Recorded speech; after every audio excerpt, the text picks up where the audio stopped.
Ramadan ini kita mampu untuk meningkatkan kualitas sholat itu agar betul-betul di sholat yang terbaik. Mana sholat yang terbaik itu? Sholat yang terbaik salah satu indikatornya adalah kita mampu melaksanakan sholat senantiasa berada di awal waktu. Semoga Allah jaga kita semua agar kita mampu melaksanakan sholat ini di awal waktu. Bil khusus kepada yang laki-laki, kita terus mampu menjaga nilai sholat 5 waktu kita itu senantiasa berjamaah.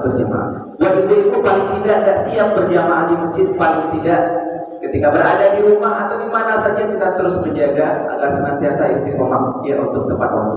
Kemudian yang kedua, amalan yang bisa kita lestarikan Bapak Ibu sekalian adalah berupa amalan ibadah saum atau puasa.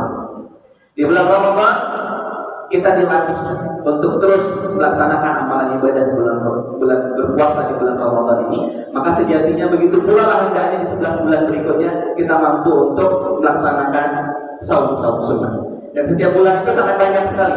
Mulai dari puasa sunnah 3 hari di setiap bulan, di tanggal 13, 14, 15, atau paling tidak kita bisa mengisi hari-hari itu setiap pekan 2 kali dalam sepekan. Hari Senin atau hari Kamis. Tidak pun kita sanggup 2 hari itu, paling tidak 1 hari ini, agar tetap menjaga kelestarian amalan ibadah saum itu.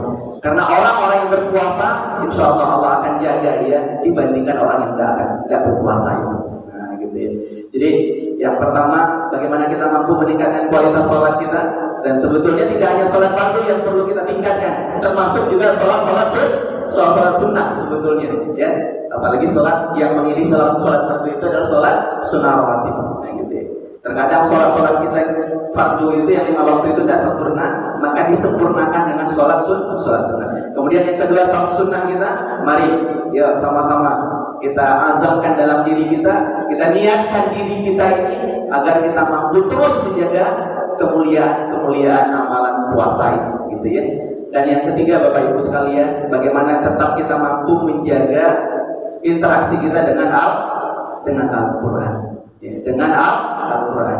Kami dalam setiap waktu di sholat subuh, ya, kalau waktunya di hari-hari libur, kami berzikir beriktikaf sampai waktu syuruk. Dan kami lihat di belakang ibu-ibu kita luar biasa semangat. Bapak Ibu, setiap hari, setiap pagi kami lihat ya, kompakan di belakang. Terus mereka setelah selesai sholat subuh, mereka manfaatkan waktu menjelang syuruk itu dengan tilawah Quran. Nah, ini luar biasa. Ya, orang-orang yang senantiasa berinteraksi dengan Al-Quran, ini insya Allah akan muliakan dia. Allah akan muliakan.